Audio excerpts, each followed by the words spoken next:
If you're hurting those you love, I can help you stop.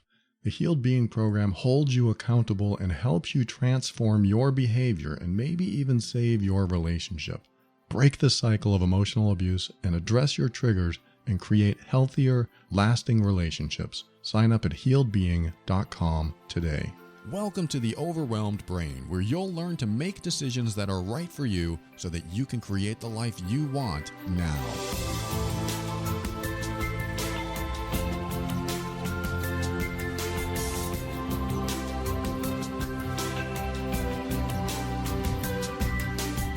Hello, this is Paul Coliani, and I am here to help you learn to deal with difficult people and tackle life's challenges without compromising who you are. This show consists of my personal opinions and is meant for informational purposes only. Always seek a professional for your mental health and well-being. Let's talk about getting out of a deep hole.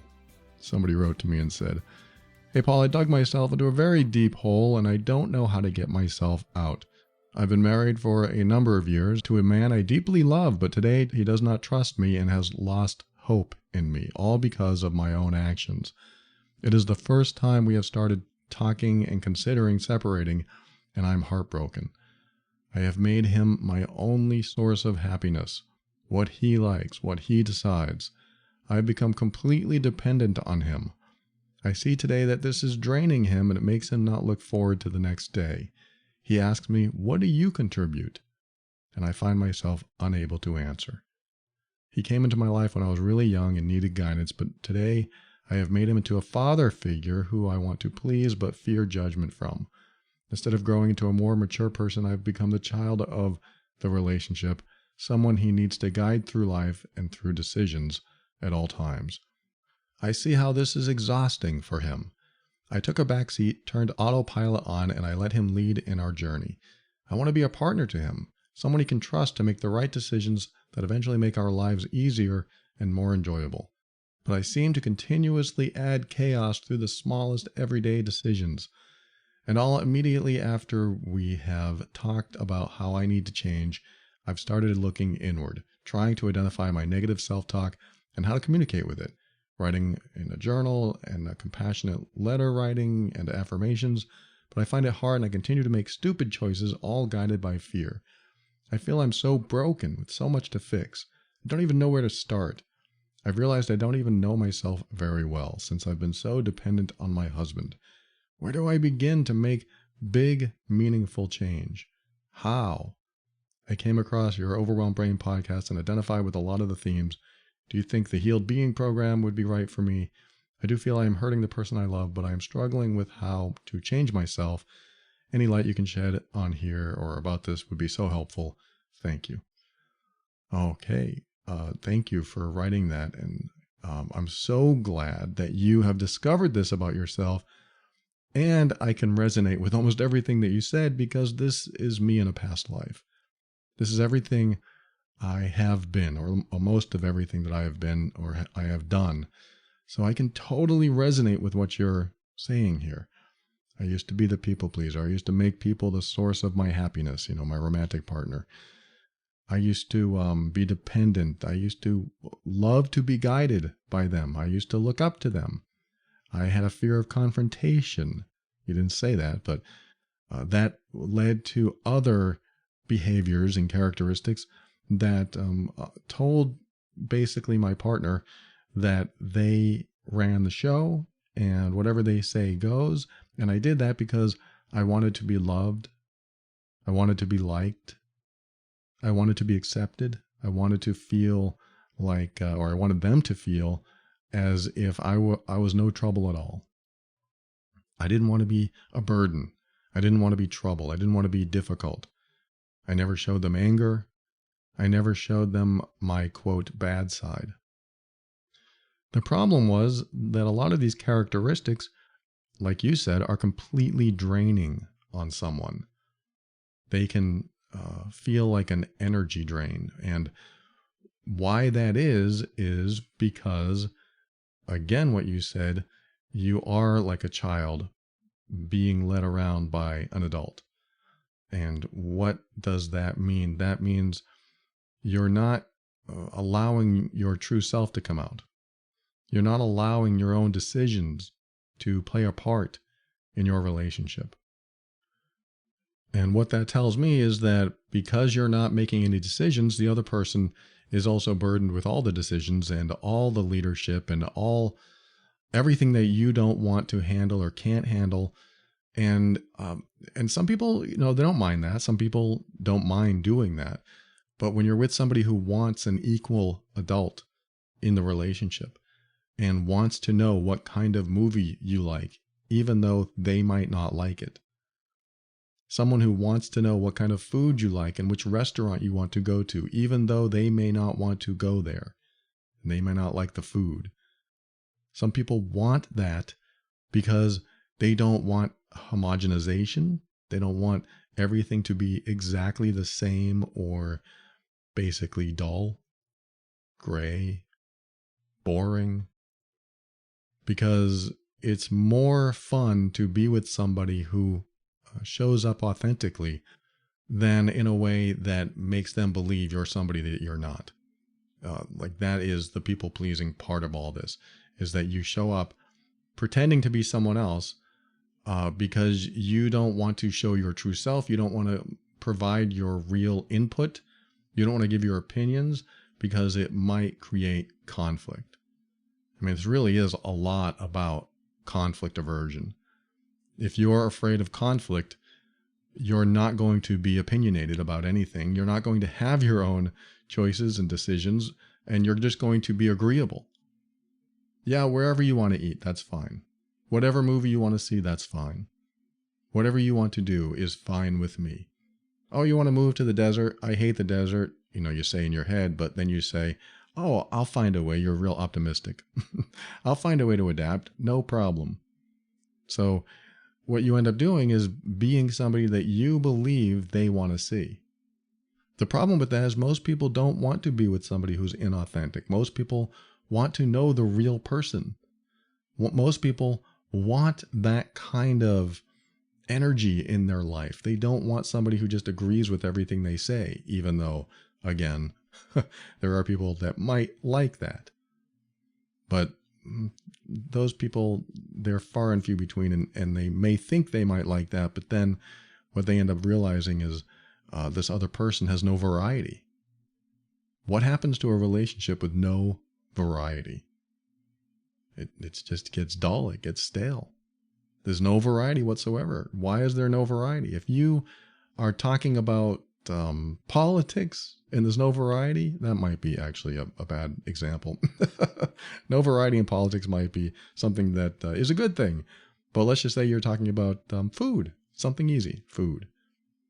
I think you actually mentioned something about cooking in your message. I didn't read it on the air, but food is a great example. If I asked you, what do you want to eat? And you said, I don't care. What do you want? That's fine every now and then. We say things like that. But what if you said that every time? What if you asked somebody, hey, what do you want to eat? And they said, I don't care, whatever you want to eat. Every time. You know what I would start doing? I would pick the most exotic things that they would have to eat. I would say, great, we're going out for squid and entrails. And if they say, oh, that doesn't sound good, well, then it's not whatever I want to eat. Well, I don't want that. Well, what do you want? I don't care, just not that. Well, I need you to be descriptive with me. I need you to be a little bit more expressive here. Tell me what you want. We know people like this. My partner, Asha, and I, we know people that will just be agreeable. They don't want conflict. They don't want to be seen as the bad guy. They don't want to be seen as the person who's disagreeable. They don't want to be seen as the opinionated one. You have a different opinion than me. You're no good. They might think this about themselves. This is what I used to do in my past. I used to agree a lot. I was a yes person even when I felt no. If I felt like saying no, but I thought they might look at me funny or not like me anymore or yell at me or fire me or break up with me, I didn't want to chance it. So I said yes. And every time I said yes, I compromised myself just a bit more. It started dissolving me from the inside out. It was erosion. emotional erosion that was taking place inside of me. And this is what happens. And the more you slowly erode yourself because you are agreeable and don't have an opinion or don't want to give your opinion, the more you do things that compromise yourself, the unhappier you get. I know, the more unhappy. The more unhappy you get. And the more unhappy you are, if you're in a relationship, that starts to affect the relationship. And the other person can sense it. The other person can feel what's going on. In fact, people pleasers are often passive aggressive. They'll say things in a passive way, trying to get a message across because they're not direct, but it has an aggressive tone to it. You didn't do the dishes? Okay, that's fine. I'll do them. I mean, that doesn't sound too bad, but there's an aggressive tone underneath that. That's fine. I'll do the dishes. No worries. That's fine. That's fine. I'm okay. There's a lot of unspoken words in there. And if somebody is like that all the time, that's that slow erosion I'm talking about. It's a self-compromising thing to do, is to not express yourself. And that's just a minor example. I mean, these are all minor examples that will change how you feel about yourself and change how people feel about you. And I have plenty of episodes on people pleasing, so I'm not going to talk about people pleasing today, mostly. But I did want to mention that because this person who wrote, that explains who I was, and she just basically described my entire past. Everything she wrote, all these characteristics, is how I used to be. And so it's important that you listen to many episodes of my show. Everything that you think you need. You can go to theoverwhelmedbrain.com and click on the all episodes link, and then just type the word codependence, for example. There's some codependence in here, or maybe a lot of it. Type the word people pleasing, or just people. You'll see people pleasing things. And type the word decision making. Or a decision. Type the word decision in the search field, because making decisions is part of the process of healing from being a people pleaser. Making real decisions that you want to make for yourself, not for anyone else, even though they might be involved, they might be part of it.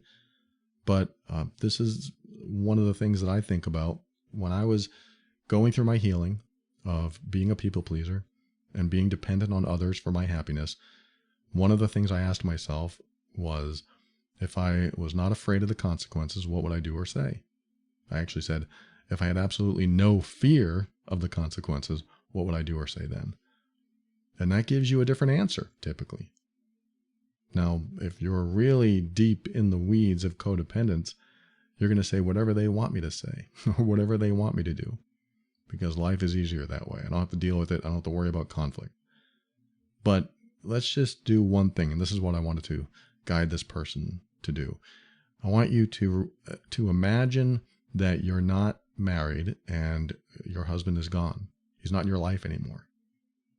I know it's not probably a wonderful image, but just put yourself in that space. You're living alone.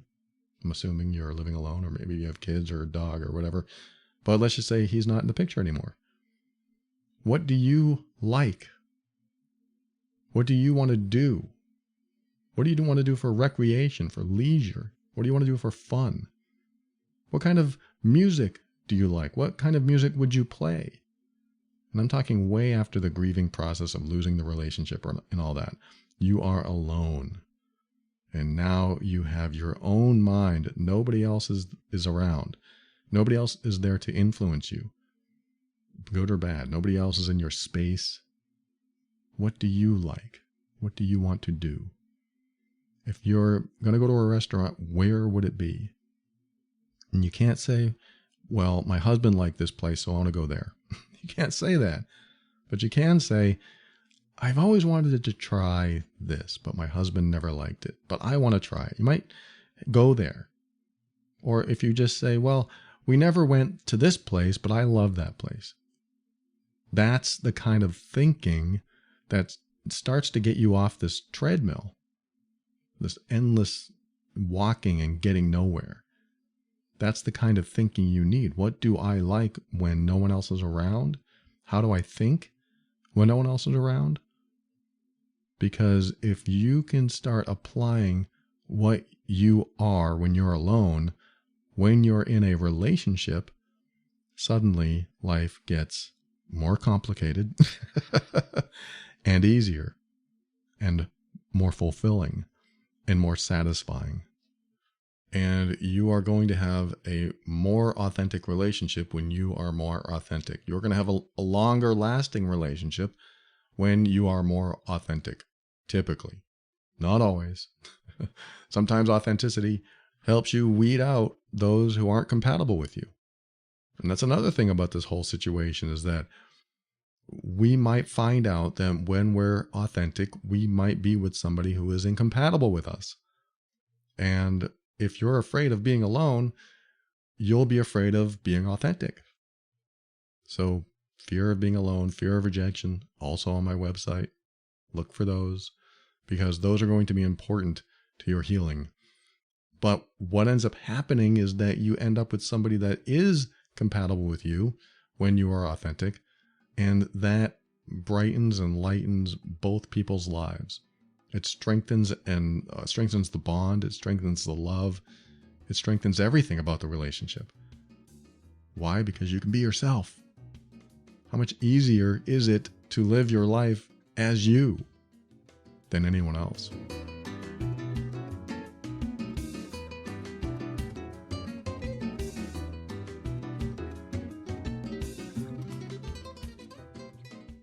All right, I just received my shingles shot, and this prompted my fiance to set up her next appointment with her provider. And she was tapping on her phone, and while we were walking, I asked her, "What are you doing?" She said, "I'm on their website trying to figure out who's in my network so I can make an appointment, but it's so frustrating." Well, aren't you using ZocDoc? That's what it's for. She said, "Oh yeah, I forgot about that." You forgot about ZocDoc? How could you forget about ZocDoc? And so, of course, she got right on it, realizing her mistake, and found what she needed right away. ZocDoc is a free app that helps you find the right doctor for you, one who will listen to you. Finding a doctor is so easy. You can book an appointment within a few taps in the app and start feeling better faster. ZocDoc is the only free app that lets you find and book doctors who are patient-reviewed, take your insurance, and are available when you need them. And they treat almost every condition under the sun. Go to ZocDoc.com/brain, download the ZocDoc app for free, and then find and book a top-rated doctor today. Many are available within 24 hours. That's ZocDoc, ZocDoc.com/brain, ZocDoc.com/brain.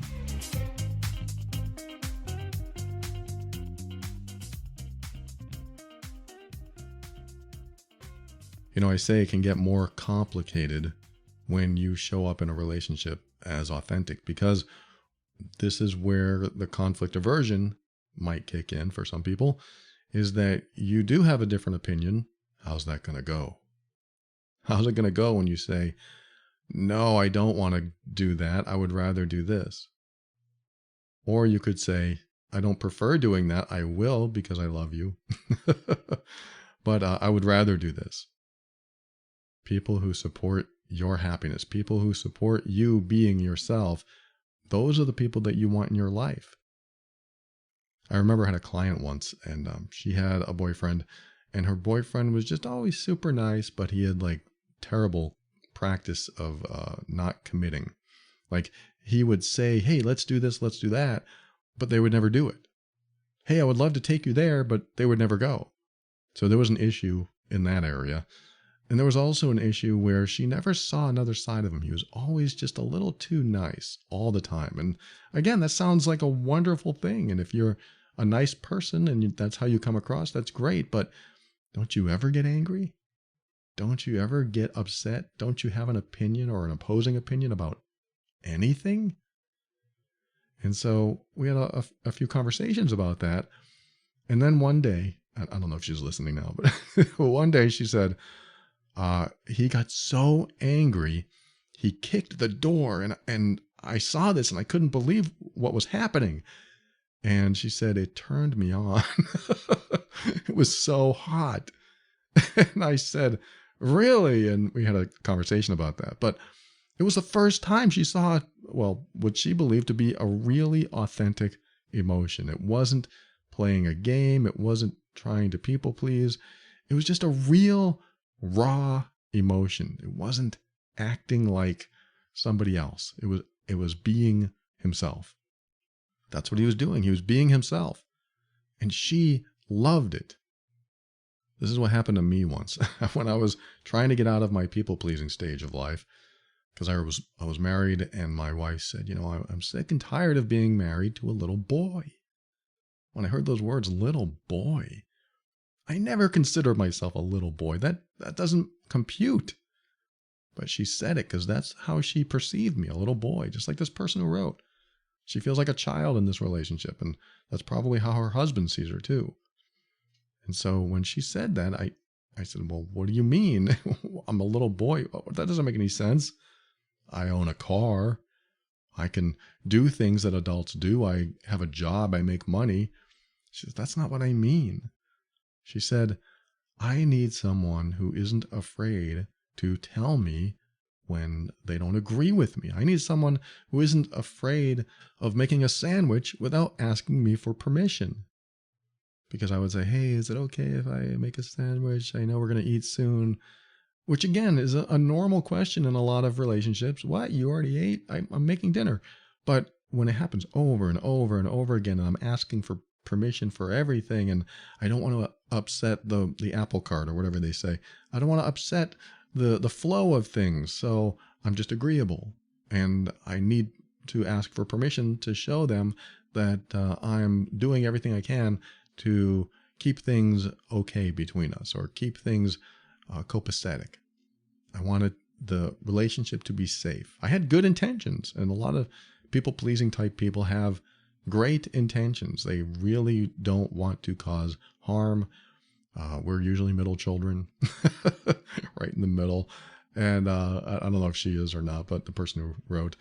But I was. That's just what happens with some middle children. They become very neutral, very balanced, and try to keep the peace, try to avoid conflict.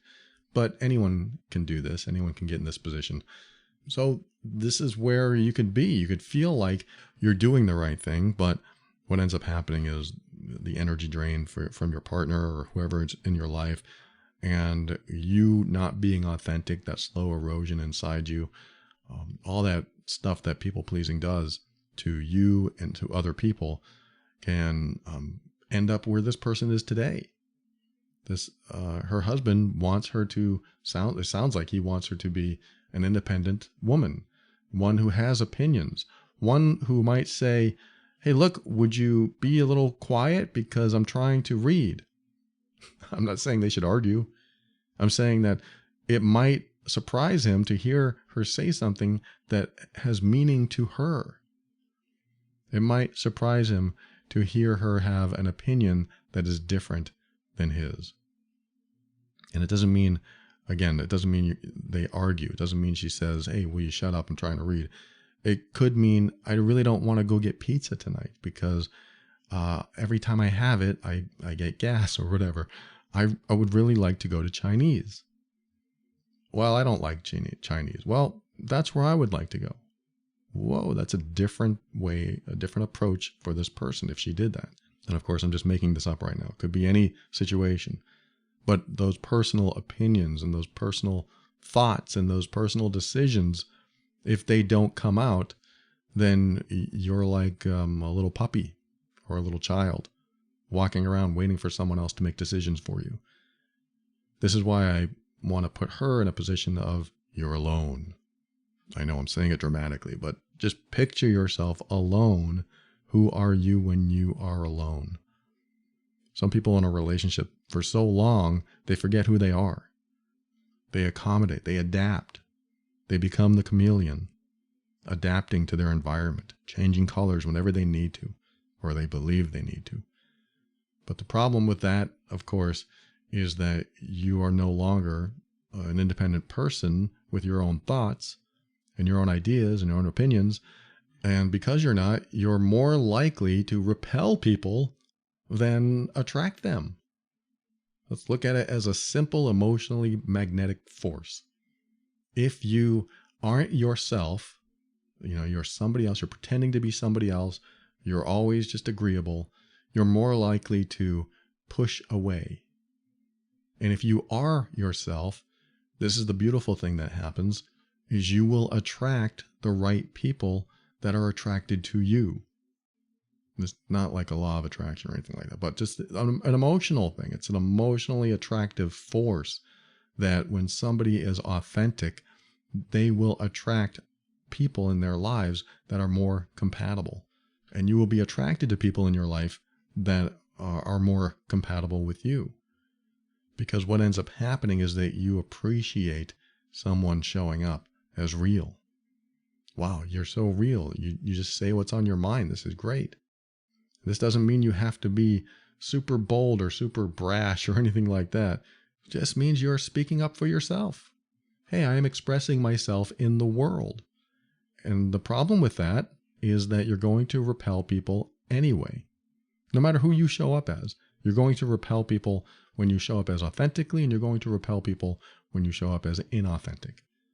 But what ends up happening is when you're authentic, you end up getting very high quality relationships. And when you're inauthentic, those relationships they decrease in quality over time. And it usually doesn't take too long. But in this person's case, it took like over a decade, but sometimes they last longer, sometimes they don't. But how much of this marriage was of high quality? How much of it were you happy more of the time than you weren't? Though that's important, because if you didn't have a lot of happiness in your marriage, and maybe it was a struggle, maybe the marriage was a struggle most of the time, then what was the real benefit of this marriage except to not be alone? And I know I'm leaving out a lot of components of a marriage and other things that could be enjoyable.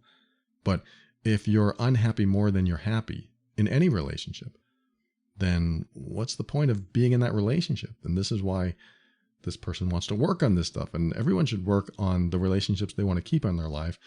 But it really comes down to, and this is what I really believe, is that you don't work on the relationship, you work on yourself. You don't work on us, you work on me. What does that mean? Of course, you're going to work on the relationship, but me comes first. Me has to be in the relationship.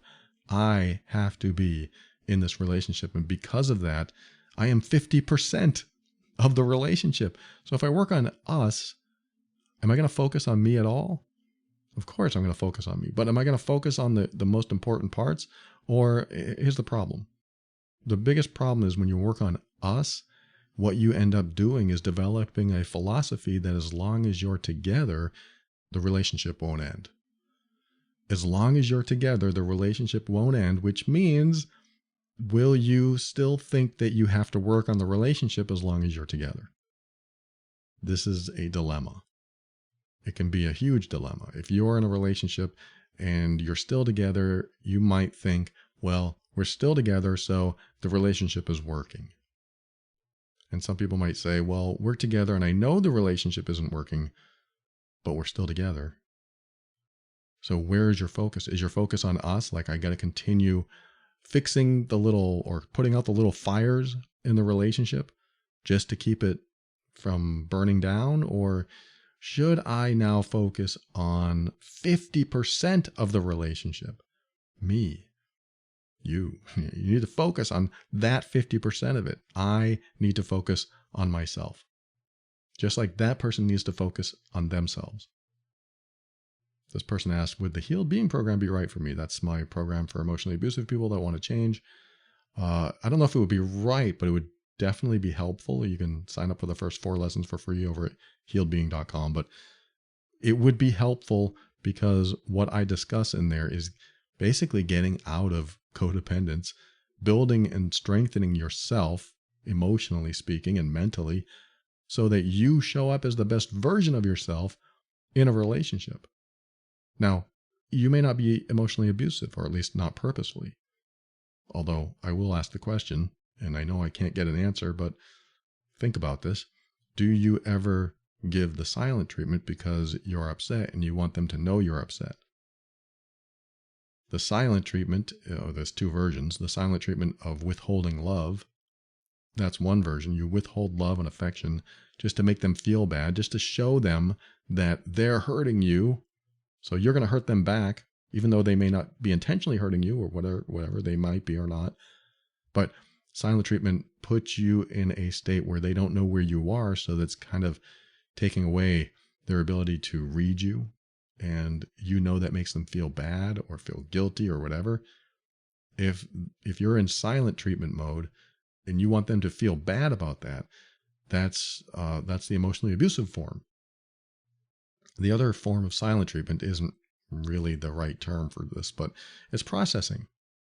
Like you can go silent, just not talk, take some time because you're going to process something. Like if somebody says something really awful to you and you just don't know how to take it, then you're going to go silent and process and just reflect, figure it out. But it's not with the intent to hurt someone else. It's with the intent to figure it out. What just happened there? I need some time. And so that can be, or that's the difference. That's the big difference between one version of the silent treatment and the other version, which is really just processing. But it can look the same. That's why I'm saying that. Well, if that person's silent to me all the time, probably because you're saying a bunch of awful things and they need to process it. They don't know how to process it. So that could be happening as well. But that's what I'm asking the person who wrote. Do you ever give the silent treatment in an attempt to make your husband, feel bad about what he said or did?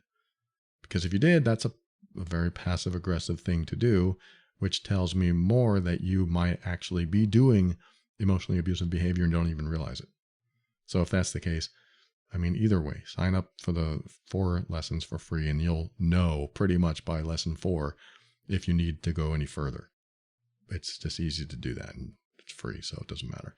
Now, I want to address some of the other things in your email. You said, I've dug myself into a very deep hole and I don't know how to get myself out. So that means probably when you started the relationship, you immediately started the people pleasing or just being codependent or depending on him for your happiness. That, of course, is, again, very draining when you depend on somebody else for your source of happiness, because they will probably want to do their own thing and think their own things and have their own thoughts and ideas and have their own brain space and even physical space. Everyone needs all of this. We need our own brain space, our own physical space. And when somebody's there, I hate to say this, it feels like a leech.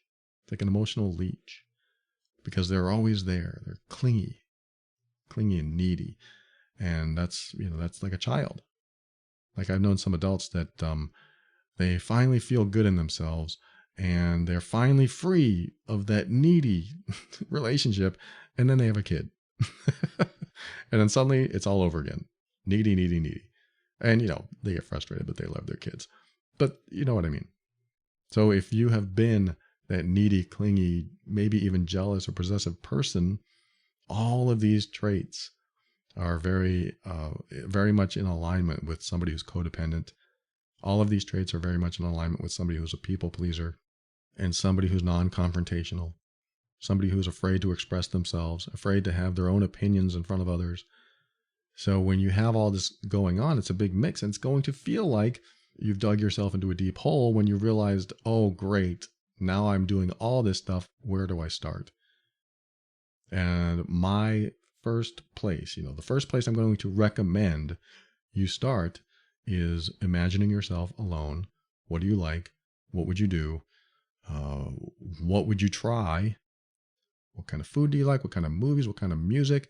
All of this stuff that are usually influenced. All this stuff is influenced by somebody else when we're with somebody else.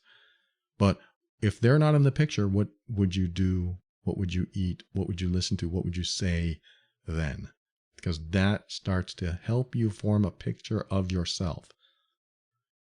The second thing you can do, or you should do, and a should you here, is to start practicing expressing a truth, just a small truth.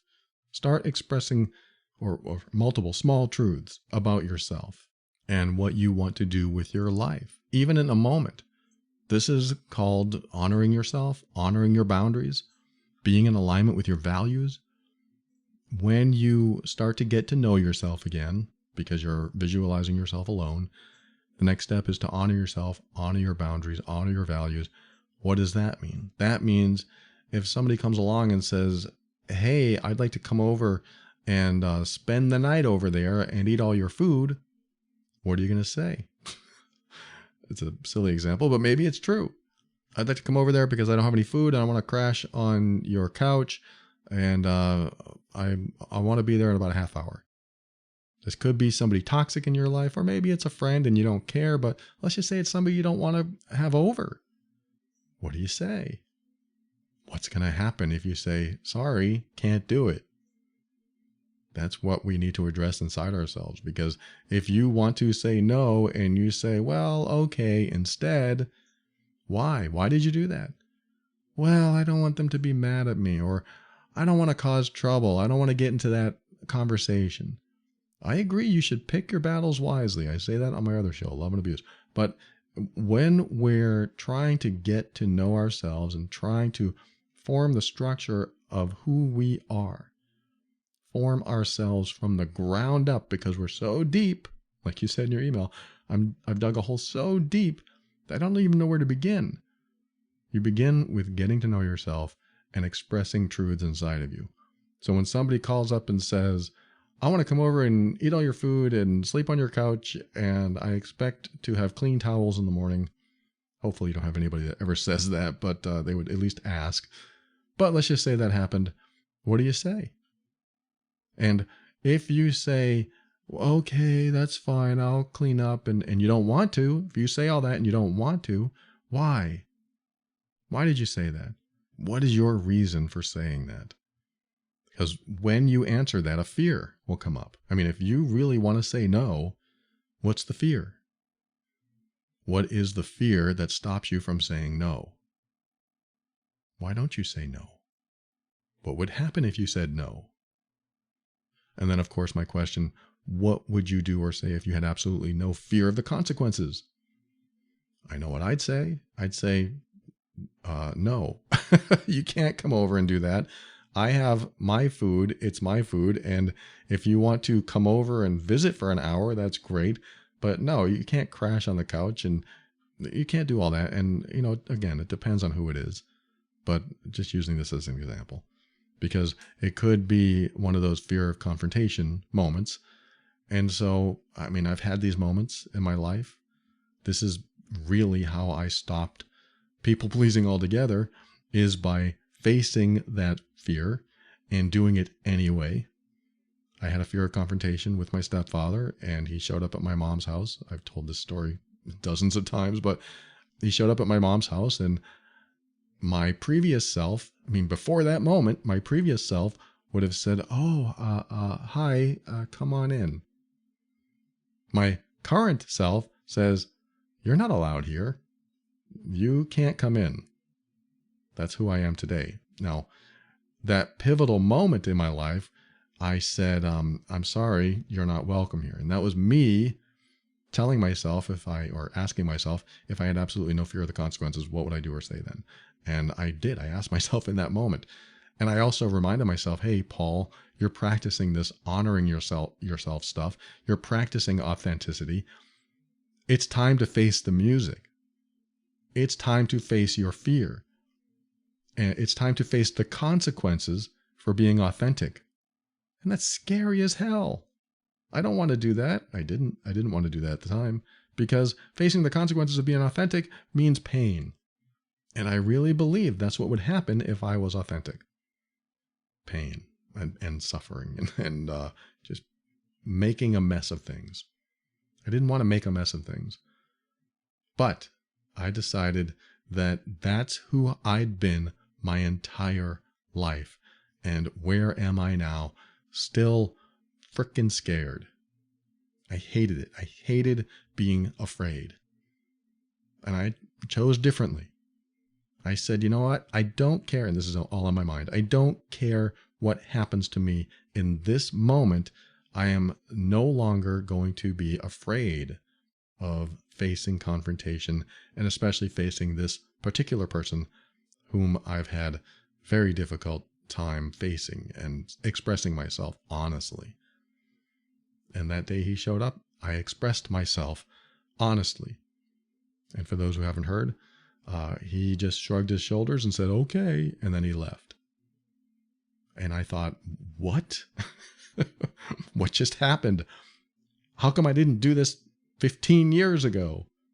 How come I wasn't confident enough? I mean, I'm like 1.5 feet taller than this guy, and I could take him if I had to. What was my problem? Why did I do this? Because I'm not a physically aggressive person, so I don't think in those terms, but it really did dawn on me, all of the stuff I was afraid of happening, all of that stuff just built up and created the person I was. And I followed that philosophy that if you fear it, you should avoid it. I just followed that same philosophy. So that kept me in fear. But the day I addressed that was the day he showed up, and I said, you know what? It's time to stand up to this person and say, no, you can't have your way this time. This is not how it's going to go. And so I did. And I just waited for whatever pain was coming my way. But the wonderful, miraculous, magical thing happened, which was I learned that standing up for myself was the opposite of compromise. And when you don't compromise anymore, the inner emotional erosion stops, or at least very, very much decreases. Because that's what happened. In that moment, after he left, I thought, oh my God, I did it. I stood up to him, and I have no idea why I didn't before. I just had to pass that moment. I just had to overcome that obstacle. The obstacle was just something in my mind. I didn't want to feel afraid. I didn't want to feel like I had to be afraid of this person anymore. I didn't want to be afraid of a person that kept getting whatever he wanted, and it was because people let him do whatever he wanted, because he was abusive and he was very dangerous to be around. And so I decided to face it. And now I'm not giving this advice. I'm not saying, hey, if there's a dangerous person in your life, just stand up to them. Don't be afraid. But I am saying there are many opportunities to do this. I'm saying there are many opportunities for you to express yourself, express a truth that you don't take because you're afraid of the consequences. But what are the consequences? You're going to get slapped across the face? I don't want you to. But I think this is not a professional opinion. My personal opinion is, hell, it's worth a slap in the face. Do it. Let's just get this over with, because I finally said what I wanted to say. Not my suggestion. But I would do it because I don't want to be afraid. I'm sick of being afraid. I was afraid all my life, and I'm done with it. I think that's a great place to be. Standing up for myself, standing up in my own shoes, feeling comfortable. And I did that over and over again. After that incident, I continued to stand up for myself and express myself to people that I may have felt comfortable doing it to or with. And that changed my life, because every time I did it, I felt safer and freer and more confident in myself, because I learned, and this is what happens is through positive reinforcement, is that the more you do something and pretty much survive it, the more you're likely to decrease the fear around it. And that's all it took.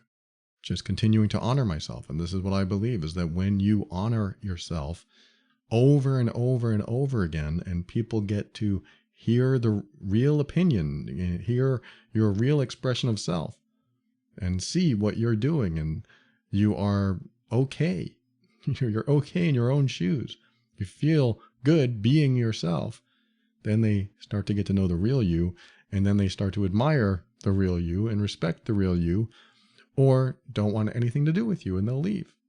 That's, again, this is the caveat, is that you're going to make authentic relationships, and you're also going to eliminate some relationships. Maybe. If you haven't done this before, this is what happens. And not only that, you discover that The people that you were around before, you don't see them the same anymore. Especially if you've been codependent, especially if you've been a people pleaser and you've done a lot of things for a lot of other people. And then you start doing more for yourself and not being so accommodating or submissive or whatever. They start to see the real you, and you're going to learn who are your real friends and who are your real family, who really honors you honoring yourself, who loves you loving yourself, who is happy for you when you are happy in yourself. Because those who don't support your happiness probably aren't the right people for you in your life. And that's important too. Now, with this person who wrote, maybe he wants to support her happiness, but he doesn't know who she is. I don't know. I don't know the whole story. But, I look at this and ask this person, what do you have to lose by being authentic now? I mean, if your marriage is just about over, why not be yourself? Why not give a real opinion, a real thought? Why not express something that you've been afraid to express? Why not speak your mind about something that you haven't spoken your mind about before? Why not just bring it up? I never liked fish, but I always ate it because it made you happy. That might be something you say, I don't know. But you don't have anything to lose right now. Just be yourself. Now, I know your question is, who am I? That's basically what you're asking. I'm so far in that I don't know who I am anymore. You said, I find it hard to continue to make stupid choices, all guided by fear. That's the answer. You're making choices guided by fear. So if you're making choices guided by fear, then what would you do if you were fearless? What choice would you make then? You might say, I couldn't do that, but that's the problem. Maybe you should. Maybe that's the point. Maybe your answer is in your own words.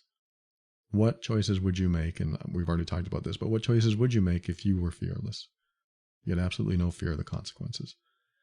Because as soon as you make those choices for yourself, inside yourself, based on what you want instead of what you fear, this is what changes your life. And that is the hardest step to take, believe me, because you don't know what's on the other side of it, or you believe you know what's on the other side of it, so you don't do it. You believe you know what's going to happen. But play it out. Go to the worst case scenario. Okay, if I say this thing, what will happen? If I say this, they might get mad at me. And then we drill down. Yeah, so what? They get mad at you. Well, how is that a big deal? Well, if they get mad at me, then that might cause a strain in the relationship. Yes, so what? If it causes a strain in the relationship, how is that a big deal? Well, it's a big deal because I want to keep that relationship. Yeah, but your relationship is based on your fear, or at least the way you show up in this relationship. So do you want to keep the relationship by you staying in fear? Well, no, I don't want to stay in fear. Well, then if you did or said what you really wanted to do or say, then it strained the relationship. But because they love you and support you and want you to be yourself, suddenly they're supporting you being authentic. Doesn't that change things? That could be the way you should think about this. But again, we have to pick our battles wisely. We can't just show up as authentic to every single person because there could be some danger involved. But most of the time, there's not.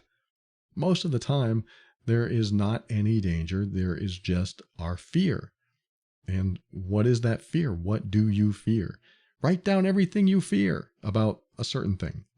Let's just say that you wanted to say something, but you have these fears. Write those down. Are you writing that in your journal? I fear this. I fear this. I fear this. And then take it to the worst case scenario, like I was just starting to say. I fear this will happen. Okay, if that happens, what's worse than that? What else could happen? Okay, write that down. Well, what's worse than that? They could get mad at me. Well, what's worse than that? Well, they could scream at me. Okay, what's worse than that? Well, they could hit me. Do you think they would? Well, no, I don't. Or maybe you do. Okay, so how is that a bad thing? That's a terrible question. Why would I want to think that's no big deal? So what? No, I don't want to think that. No, because we don't often go this far in our thinking. We just stop and say, well, I don't want to get hit, so I'm going to stop right there. No, I want you to go further. Take this out to the extreme. What if you got hit? Well, if I got hit, then I would definitely, I would leave this person. I would never see them again. Okay, so what's so bad about that? Well, I love this person. Really? You love this person that hits you? And then you start thinking in different ways. Let's just say that you left and they're no longer in your life. This person that hit you, how is that a bad thing? Have you ever taken your thinking this far? Have you ever gone down that rabbit hole so far that you didn't reach a stopping point and you just kept going? What's worse than that? What's worse than that? Because sometimes we go off on a tangent. Oh, what's worse than that? I don't want to be hit. But we went off on a tangent and we realized, wow, if I'm with somebody that hits me, I don't want to be with them at all in this example.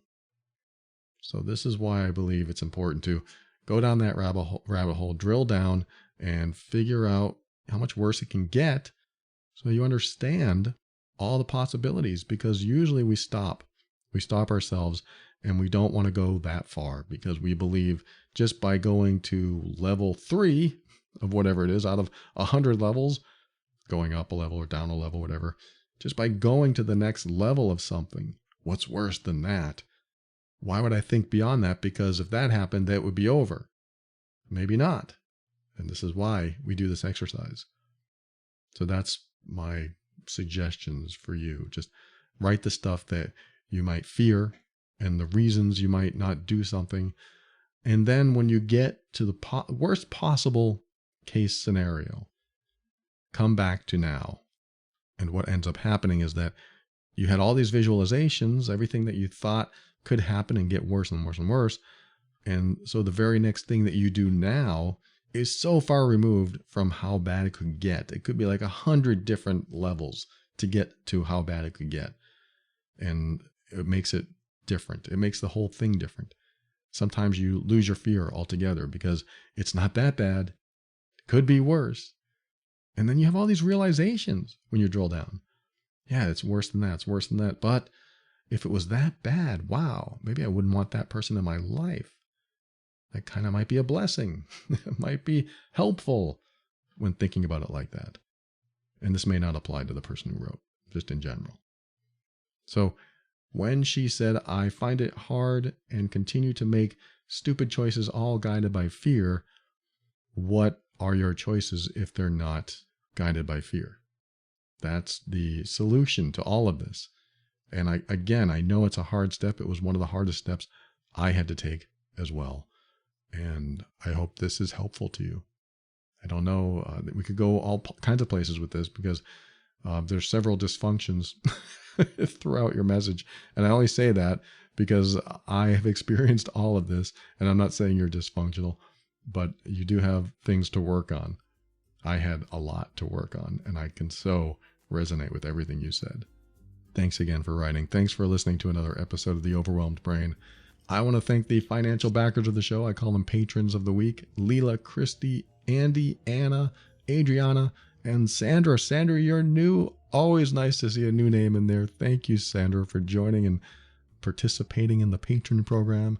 This is how we keep the lights on. I mean, it's not the only way, but definitely is very helpful. Thank you for your patronage, for your financial support. I am very grateful. If you value the show like these patrons do, head over to moretob.com and you'll have options to give back. Thank you again, patrons.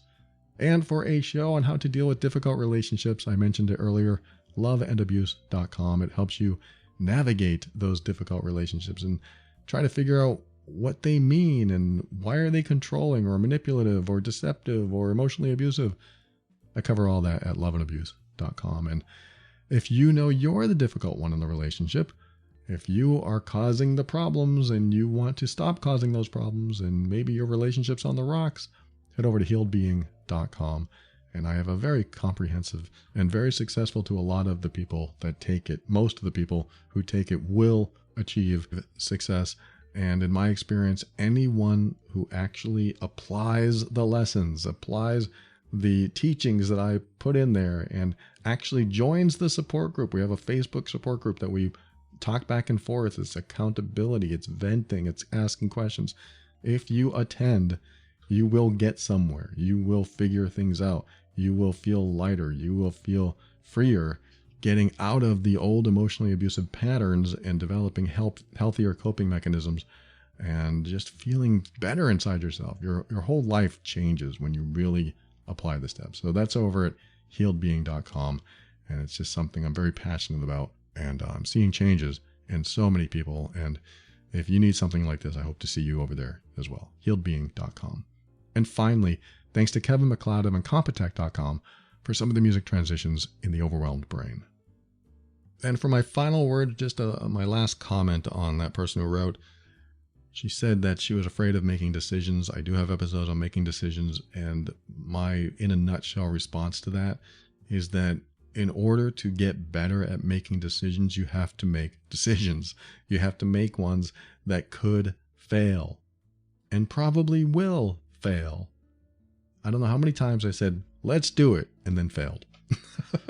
I said, I'm going to do this right now, and I'm just going to see what happens. And I fail. And then I succeed later. And then I've learned that the more decisions I make, the less failure I have, mainly because I've learned from my failures. This is what happens. Easier decision making over time. Very hard decision making up front. So you're going to experience this when you practice decision making. You're going to make the wrong ones. Hey, I've signed us up for salsa lessons. I don't want salsa lessons. I never want to do salsa. What are you talking about? Sorry, I'll take us off the list. But you made a decision. You put it out there. You knew there was a chance that maybe they would say no, but you tried it anyway just to see what would happen. And okay, in this case, my example, he didn't like it. Didn't want to do it. Okay, anything else you want to try? Yeah, let's have a conversation about it. But you made a decision. You went for it. And it doesn't mean you practice decision making with somebody else. You just practice it yourself. Today, I'm going to decide to do this. And somebody else may not like that, but I'm going to decide to do this. Or I'm going to make this decision even though it might be the wrong one. It's sort of like the faster you make them, the more likely you'll make better ones in the future.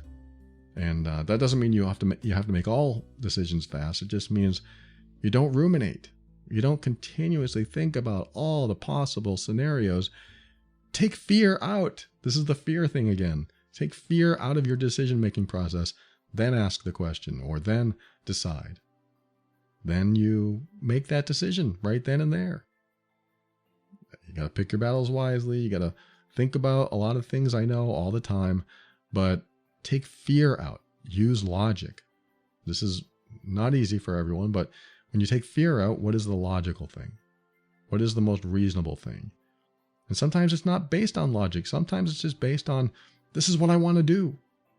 I want to do this. This is why I'm deciding to do it.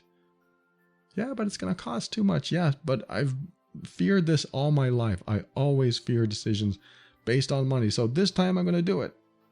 That could be what you do. So that's my quick and easy, but I talk about that on other episodes of The Overwhelmed Brain. Just look for them on my website. And maybe fear of decision making will be a thing of the past someday. Wouldn't that be nice? I'm not saying all decisions are now easy to make, but they do get easier with practice. And if you still need to work on decision making, just remember to keep an open mind. That helps you step into your power and be firm in those decisions and actions so that you can create the life you want. Always take steps to grow and evolve. You are powerful beyond measure, and above all, and this is something I absolutely know to be true about you, you are amazing.